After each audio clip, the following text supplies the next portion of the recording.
ఆకారాలతో మళ్ళీ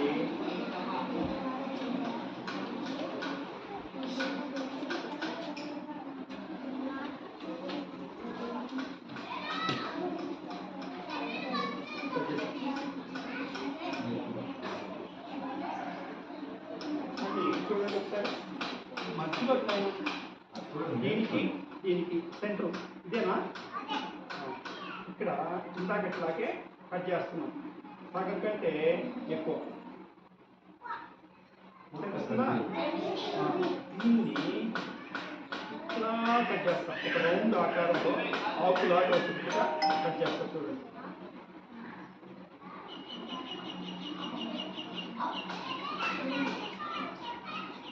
ఆకులాగా అయిపోయిందా స్టాక్ అవుతుంది దీన్ని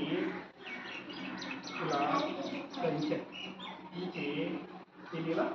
స్టాప్ చేస్తాం బతుకుంటాయి కదండి బతుకోకుండా ఉండడానికి ఇప్పుడు ఎర్రగా ఉన్నాయి కదా ఎర్రగా ఉన్న ఆకుల్ని ముందు వచ్చి ఒక్కొక్క ఆకుని మడుచుకుంటే ఇంకా మంచి మన టైం లేదు ఒక్కొక్క ఆకులు వేసుకుంటే లేట్ అయిపోతుంది కాబట్టి అన్నింటిని మర్చిపోతాం మీరైతే ఒక్కొక్క ఆకునే మర్చుకోవచ్చు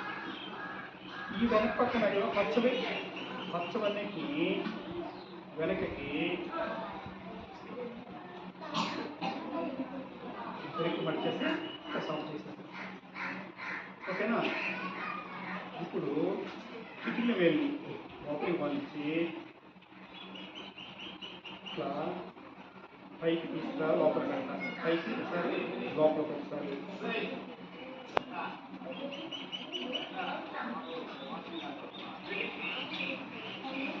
చూడండి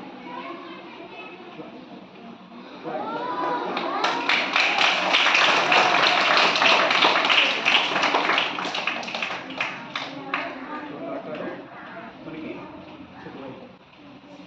చేస్తారా కూడా చేస్తారా